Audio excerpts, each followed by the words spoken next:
আসসালামু আলাইকুম, সবাই কেমন আছেন? তো আজকে আপনাদেরকে দেখাবো আপনারা কি করে ভিসা নাম্বার দিয়ে এবং ভিসা ইস্যু ডেট দিয়ে আপনারা কি করে একটা বর্ডার নাম্বার বের করতে পারেন। আজকে থাকছে এই ভিডিওতে। তো ফার্স্ট অফ অল আপনাদেরকে যে কোনো একটি ব্রাউজার ওপেন করতে হবে। ওপেন করার পর এখানে গিয়ে সার্চ করবেন ইনকোয়ারি বর্ডার নাম্বার। তো আমি ইনকোয়ারি বর্ডার নাম্বার লিখে সার্চ করে দিলাম।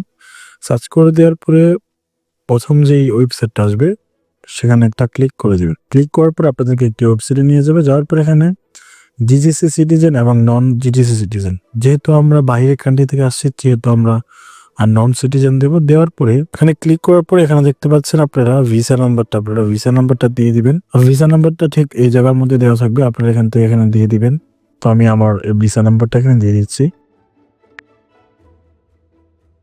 ভিসার যে ইস্যু ডেটটা আছে আপনারা এখানে দিয়ে দিবেন। ভিসার ইস্যু ডেটটা আপনারা এখানে পেয়ে যাবেন। তো আমি আমারটা দিয়ে দিচ্ছি, আপনারা দিয়ে দিবেন। সবগুলা ফর্ম ফিল আপ করার পরে আপনারা এখানে ইন্টার ইমেজ কোড, যেটা ইমেজের মধ্যে যে কোডটা আছে আপনারা এখানে সেম টু সেম এখানে দিয়ে দিবেন।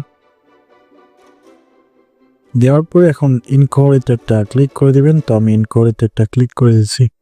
ইনকোয়ারিতে ক্লিক করার পরে আপনারা দেখতে পাচ্ছেন ওনার নাম এবং বর্ডার নাম্বার চলে আসছে। তো আজকের ভিডিও আমি এখানে শেষ করলাম। আমার চ্যানেলটাকে আপনারা সাবস্ক্রাইব করে দিবেন এবং আমার ফেসবুক পেজটাকে ফলো করে দিবেন।